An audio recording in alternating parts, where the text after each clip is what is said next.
Muy buenas tardes, queridos y amados hermanos que estamos reunidos en esta hora especial, hoy día miércoles, donde estamos en el cinturón de la semana y Dios es bueno que nos permite estar aquí. Estamos pasando por momentos donde el Señor nos lleva hacia el crecimiento y hemos estado aprendiendo acerca de trabajar juntos como familia. Y hoy quiero hablar acerca de entender las relaciones de pacto. Allí en el libro de Eclesiastés capítulo 5, en el verso 4 hasta el verso 5 dice de esta manera la palabra del Señor. Cuando a Dios haces promesa, no tardes en cumplirla, porque Él no se complace con los insensatos. Cumple lo que prometes. Mejor es que no prometas, no que prometas y no cumpla. Aquí hace dos aseveraciones la palabra del Señor, en donde estamos conociendo el corazón de Dios. Y una de ellas es que dice que Él no se complace con los insensatos. Si hay algo que a Dios no le agrada, es aquellas personas que prometen algo y no lo cumplen. Aquellos que son de doble ánimo, aquellos que son inconstantes en todos sus caminos, aquellos que tienen falta de fe de creer en el Señor. Por eso dice que sin fe es imposible agradar a Dios. Y aquí en este pasaje está hablando que si usted va a cumplir, va a hacer una promesa delante de Dios, pues usted esfuércese, esmere, decida y cúmplala. Porque a Dios no le agrada que usted cumpla algo y después que usted prometa algo, y después no lo cumpla. Entonces por eso dice, mejor es que no prometas y no que prometas y no cumpla. O sea, dice el Señor, mira, si no me has prometido nada, estamos en paz, estamos tranquilos, no hay ningún problema. Pero si no estás decidido a cumplir lo que has prometido, mejor no lo hagas. Y hablando acerca de el matrimonio, en las últimas décadas de este siglo XX, podemos nosotros apreciar las actitudes hacia el matrimonio. El compromiso y los votos matrimoniales se han vuelto muy autocomplacientes. Nos hemos vuelto muy egocéntricos, empeñados en perseguir el placer personal. Como dice la misma Escritura, cada quien busca lo suyo propio. Y somos bombardeados continuamente con las mentiras de Satanás. Satanás dice, mira, si no funciona, no hay ningún problema. No te preocupes. Engañado. Y esto hace de que se exalten aquellos derechos individuales. O sea, yo busco mi felicidad.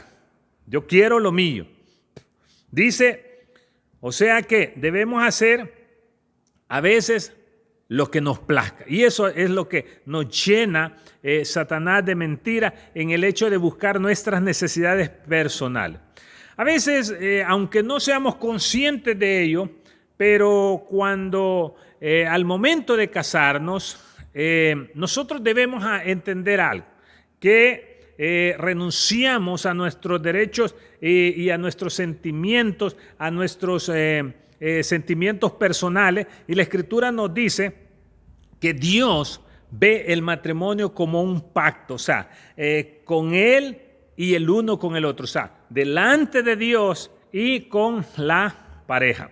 O sea, esta es la clase de amor que Dios demanda en el matrimonio. Yo recuerdo cuando hice mis votos matrimoniales con mi esposa y delante del Señor hicimos votos matrimoniales. Siempre menciono esto porque cuando yo me bajé de la plataforma y me encontré con mi suegra, que ella se acercó a mí para felicitarme y darme un abrazo, se acercó al oído y me dice, las promesas se cumplen.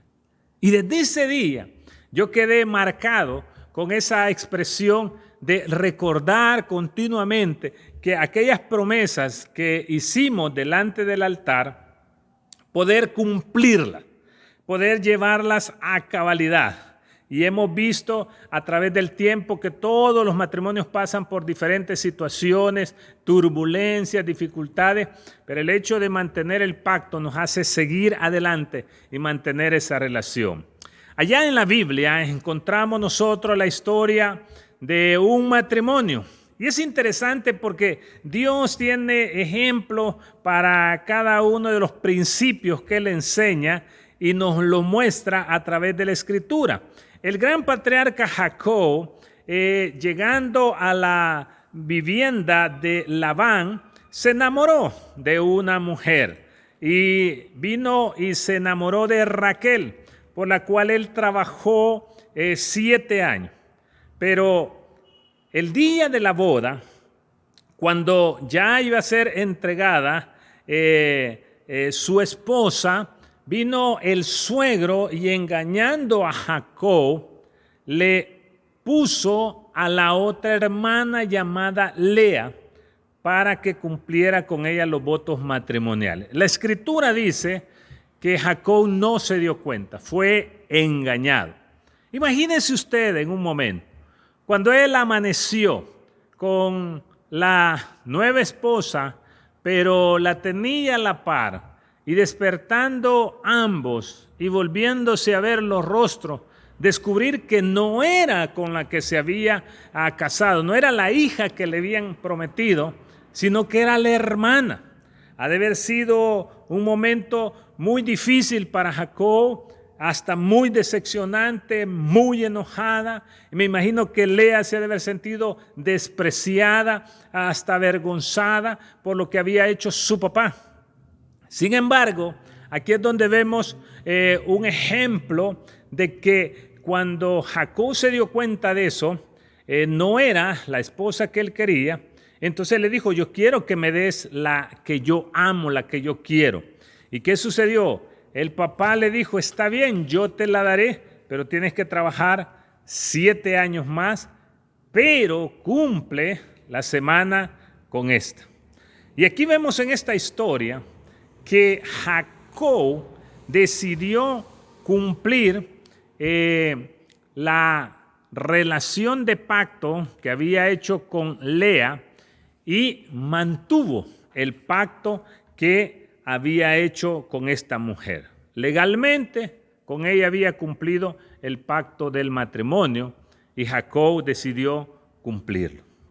Imagínese usted en una situación como esa. Era en este tiempo gente no temerosa del Señor, podría pensar, bueno, termino aquí y me uno con esta. No, Jacob decidió cumplir. Y dice aquí en la Escritura, dice más adelante en Génesis 29:30, y se llegó también a Raquel y la amó también más que a Lea y sirvió a Labán aún por otros 7 años. Aquí podemos ver que esta historia es muy particular y quiero dejar bien en claro que en este tiempo el patriarca Jacob, en este momento, él tuvo a Raquel y a Lea. Pero aquí podemos ver la relación de pacto versus emociones, porque aunque él no amaba a Lea, porque su amor era para Raquel, él decidió cumplir con todos los principios de lo que tiene que llevar el pacto, o sea, honrarla, respetarla y verla como su esposa. Y aunque esta mujer, Lea, añoraba el amor de su esposo, no lo pudo tener porque él amaba a Raquel.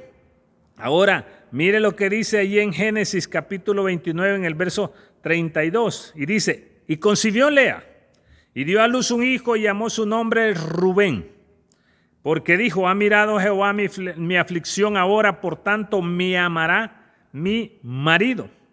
Y dice aquí, en el capítulo 30, más adelante, en el verso 3, y dijo Lea, para dicha mía, porque las mujeres me dirán dichosa, y amó su nombre Aser. A través de los nombres que esta mujer Lea le daba a sus hijos, ella cada hijo que ella le daba, desde su primero hasta el último, Lea les puso nombres que describían la confianza que ella depositaba en Dios al dedicar su vida a un esposo que no le devolvía el amor. Ella le dio el privilegio a Dios de tener 6 hijos y una hija. Más tarde, y algunos de ellos se volvieron líderes de las tribus de Israel, y fue a través de esas tribus, por ejemplo, Judá, que fue donde Dios envió a Jesús a este mundo, y Lea fue honrada porque dice la Escritura que fue sepultada en la cueva de Macpela en Hebrón junto a Abraham, Sara, Isaac y Rebeca. Y aquí podemos ver que Dios honró la relación de pacto entre Jacob y Lea. Por otro lado, parece que la relación entre Jacob y Raquel estaba basada en emociones nada más, porque aunque leemos varias veces que Jacob dice que amaba a Raquel, pero no logramos leer que se diga que Raquel amaba a Jacob. Y vemos que en muchas ocasiones de la Escritura, vemos que es lo que gobernaba en la mente, en el corazón de Raquel. Aquí en el capítulo 30 fue unos versículos que hace años me aprendí yo en este pasaje, porque exclama y dice, viendo Raquel, Génesis 31, que no daba hijos a Jacob, tuvo envidia de su hermana y decía a Jacob, dame hijos o si no, me muero. Y aquí hay 2 pensamientos que yo quiero resaltar. Aquí vemos la actitud de prepotencia de Raquel, de exigencia y casi obligando a Jacob, diciéndole, dame hijos. O sea, yo quiero tener hijos igual que mi hermana, porque en aquel momento la esterilidad era vista en muy mal proceder en la sociedad. O sea, se veía que algo malo estaba sucediendo. Y para una mujer era muy vergonzoso no tener hijos. Y por eso ella, el clamor, dice, dame hijos si no me muero. O sea, ya estoy al borde del colapso y quiero yo tener un hijo. Y aquí, mi querido hermano, podemos también ver aquella pasión, aquel deseo de poder tener hijos. Y estamos trabajando nosotros aquí en la iglesia, queriendo nosotros obedecer lo que el Señor nos manda. El Señor nos manda a que vayamos y prediquemos el evangelio a toda criatura, enseñándoles que guarden todas las cosas, y Él ha prometido estar con nosotros. Y quiera Dios que se levante un ejército de hombres y mujeres dispuestos a poder tener esta misma determinación y decir, dame hijos si no me muero. Poder tener hijos espirituales, que nosotros seamos esos padres de la fe. Poder vivir continuamente con esa pasión de decir, o sea, no puedo estar sin una semana sin predicar el evangelio. No puedo estar una semana sin estar compartiendo con otros las buenas nuevas de salvación. ¿Cómo puede usted mantenerse tanto tiempo estéril, sin tener hijos espirituales, sin compartir el evangelio, sin ganar almas para Cristo? Hay gente que ha pasado meses, otros han pasado años, pero años, y nunca han ganado una persona para Cristo. Si usted les pregunta, ¿cuántos hijos espirituales tiene? La respuesta probablemente les sorprenderá. Muchos se van a cero. Nunca han ganado una persona para Cristo. Nunca le han predicado el evangelio. Nunca han compartido las buenas nuevas de salvación. Y aquí entendemos nosotros que nadie puede hacer esto más que solamente Dios. Y allí en el verso 2 dice, Jacob se enojó contra Raquel y dijo, ¿soy yo acaso Dios que te impidió el vientre, impidió el fruto de tu vientre? O sea, yo no puedo hacer nada. Mire, hermano, nosotros como humanos no podemos hacer nada, pero Dios sí. Pero Dios nos da las oportunidades.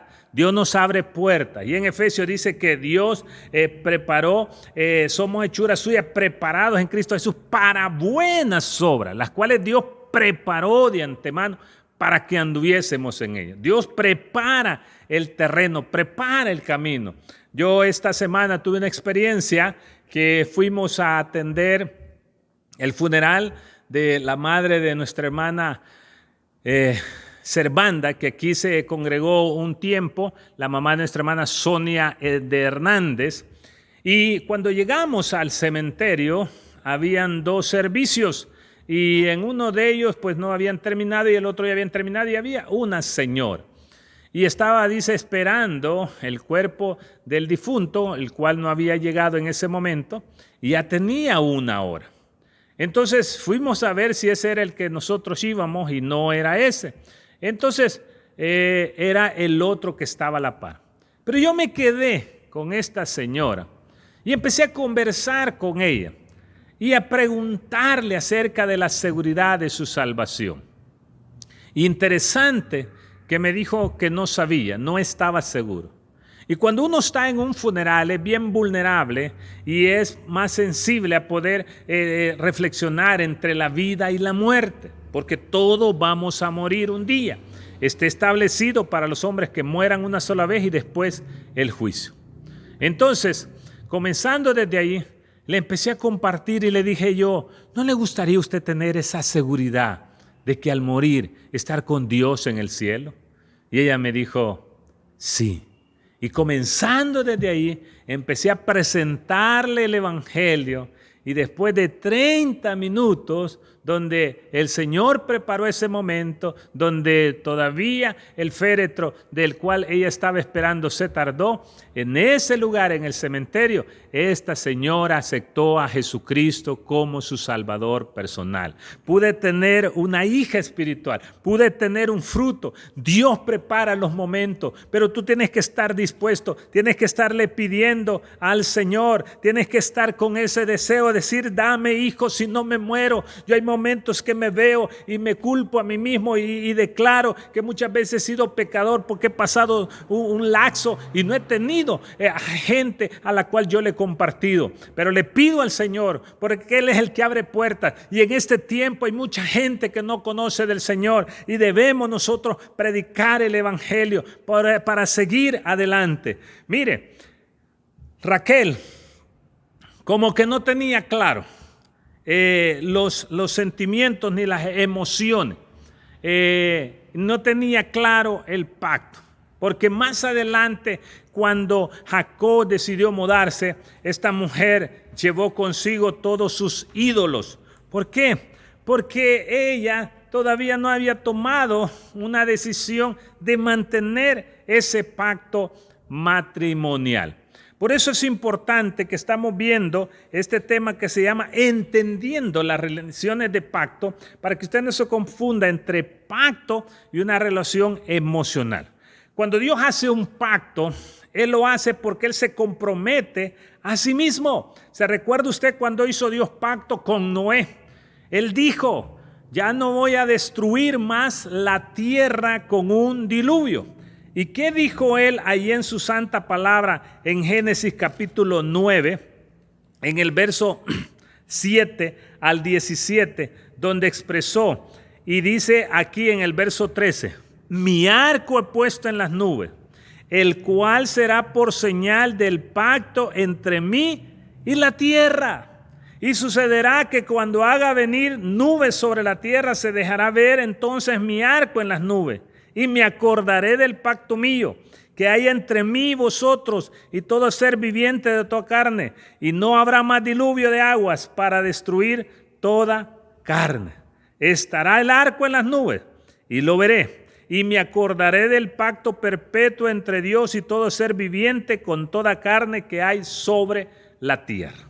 Mi querido hermano y amigo, cuando usted logra ver después de una tormenta, ese arco iris precioso y maravilloso, con esos colores espectaculares, usted puede decir, Dios se acuerda de que Él prometió que no iba a destruir la tierra anegada en agua. Y usted puede estar tranquilo aunque haya un temporal, un huracán, depresión tropical, y aunque haya muchas aguas, jamás se va a destruir la tierra nuevamente con anegada en agua. Usted está tranquilo porque Dios lo prometió y Dios lo cumple.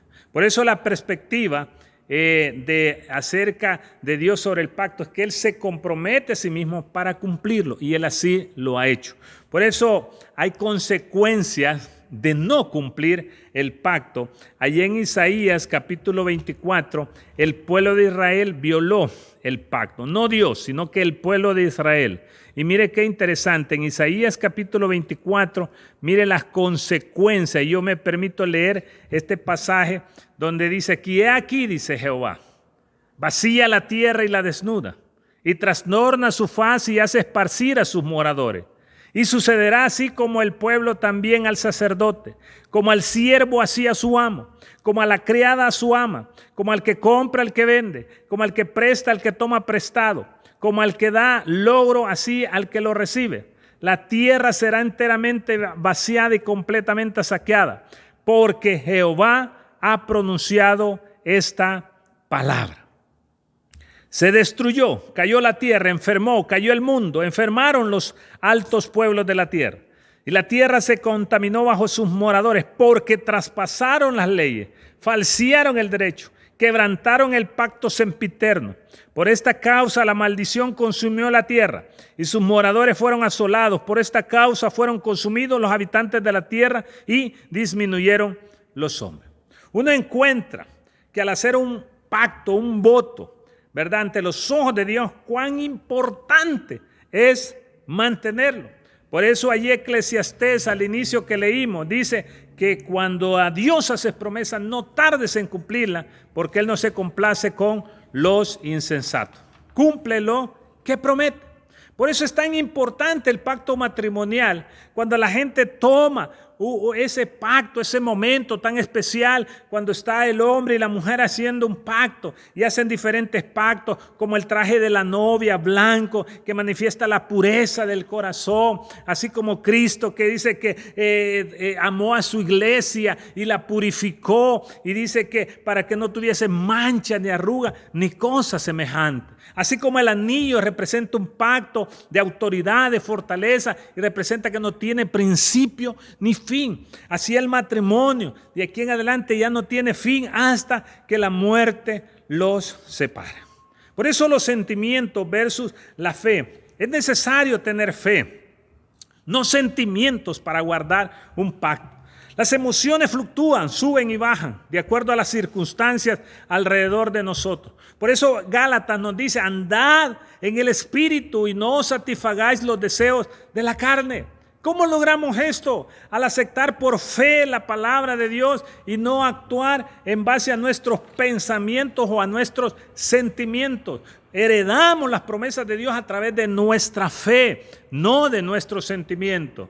Mire, la salvación viene por la fe, no por los sentimientos. Allí en Efesios 2, 8, 9 dice claramente, porque por gracia soy salvo, por medio de la fe. Y esto no es de vosotros, es un don de Dios, no por obra, para que nadie se gloríe. Allí en Mateo 5, 44, Dios nos dice, pero yo os digo, amad a vuestros enemigos, bendecid a los que os maldicen, haced bien a los que os aborrecen y orad por los que os ultrajan y os persiguen. Dios no espera, mi querido hermano, que nosotros oremos o amemos de acuerdo a nuestros sentimientos, porque no lo podemos hacer. Nuestros sentimientos no están para amar a nuestros enemigos. Nuestros sentimientos están para odiarlo, para aborrecerlo. Pero la palabra de Dios nos dice que debemos nosotros cumplir con lo que dice la palabra. Dice, amar cuesta. Sí, cuesta. ¿Es fácil? No, no es fácil. Es difícil. Pero el Señor me manda que lo haga. Entonces yo lo que tengo que hacer es obedecer lo que dice la palabra. Mire lo que dice Juan 12:48. El que me rechaza y no recibe mis palabras, tiene quien le juzgue. La palabra que he hablado, ella le juzgará en el día postrero. ¿Qué significa? Que Dios no juzga según sus sentimientos, sino por su palabra. Aquí, mi querido hermano, hay gente que dice, yo creo, siento, pienso que tal vez Dios es tan amoroso que no me va a castigar por eso. Dios cumple su palabra. Por eso Jesús dijo, la palabra que yo he hablado, ella le juzgará.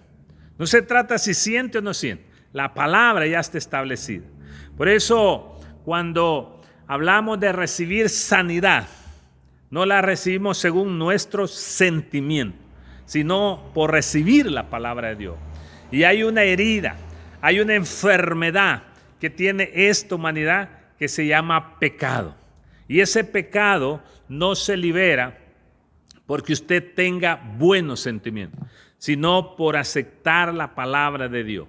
Por eso en Primera de Pedro, capítulo 2, verso 24, dice, quien llevó él mismo nuestros pecados según su cuerpo sobre el madero, para que nosotros, estando muertos a los pecados, vivamos a la justicia, y por cuya herida fuiste sanado. Solo Jesús puede sanar la herida del pecado. Y no debemos reaccionar a los malvados caminos de otros según nuestros sentimientos. Como dice Primera de Pedro 3:9, no devolviendo mal por mal, ni maldición por maldición, sino por el contrario bendiciendo, sabiendo que fuiste llamados para que heredases bendición. Y no debemos basar nuestras decisiones en nuestros sentimientos. Proverbios 14:12 dice, hay camino que al hombre le parece derecho, pero su fin es camino de muerte. Mi querido hermano, Dios es un hacedor de pacto. Él quiere que nosotros seamos un pueblo que guarde sus pactos en nuestra relación con Él, el uno con el otro, y en el matrimonio también. Si respondemos nosotros a su amor y su voluntad para nuestra vida, y por medio de la fe y el compromiso con Él, Él velará para que el matrimonio llegue hasta el final. Él se ha ligado a sí mismo con la institución del matrimonio a través de su pacto. Él desea que nosotros lo hagamos también. La relación de Jacob con sus dos esposas, Raquel y Lea, ilustra la diferencia entre relación de pacto y una relación basada en sentimiento. O sea que aunque no tenga sentimiento, pero Jacob decidió cumplir con Lea todo el tiempo de su pacto que había hecho. Preguntas finales que usted se debe hacer. ¿Ve su matrimonio como un pacto entre usted y Dios? ¿Cómo trata con sus sentimientos a la luz de su compromiso mutuo y con Dios? Si no ha visto su matrimonio como un pacto, ¿qué puede hacer que esto sea más real? Si no solamente tomar una decisión. Leí una historia de un matrimonio recién casado, muy felices, que la joven se había casado muy enamorada allí de su esposo, pero al poco tiempo lo llamaron al servicio militar y se fue a las filas de Vietnam. Y allá estando en la guerra, le cayó una granada, le cortó el brazo, le cicatrizó todo su cuerpo, y cuando se lo llevaron a la esposa, ella no lo podía reconocer de desfigurado que venía. Sobrevivió a las heridas. Fue un tiempo difícil para ella. Pero ella dijo, hemos prometido hasta que la muerte nos separe. Y con cuidados y atenciones, ese hombre se restauró, se sanó, y hoy ellos andan compartiendo en conferencias de matrimonio diciendo, si no hubiéramos tomado una decisión de pacto en nuestro matrimonio, no estaríamos aquí. Mi querido hermano, Dios ha hecho un pacto con nosotros cuando murió nuestro Señor Jesucristo, para que todo aquel que crea en Él no se pierda, mas tenga la vida eterna. Yo te invito para que tú puedas aceptar la palabra de Dios y que Él dice que todo aquel que cree en Él no verá la muerte, sino que verá la vida. Y si tú nunca has tomado una decisión por Cristo, yo te invito para que tú lo puedas hacer en esta hermosa mañana. Entendiendo las relaciones de pacto, Dios ya lo hizo. Solo espera que tú entres en ese pacto, que creas en Él y que le recibas. Padre, gracias por esta hermosa tarde que hemos tenido. Te pido, Señor, que bendigas a todos los oyentes.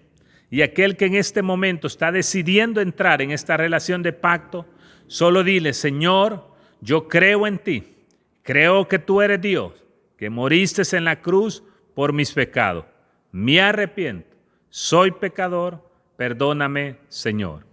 En el nombre de Jesús, amén. Si tú hiciste esta oración, pues escríbenos y será un gusto poder comunicarnos contigo. Que el Señor les bendiga en esta hermosa tarde.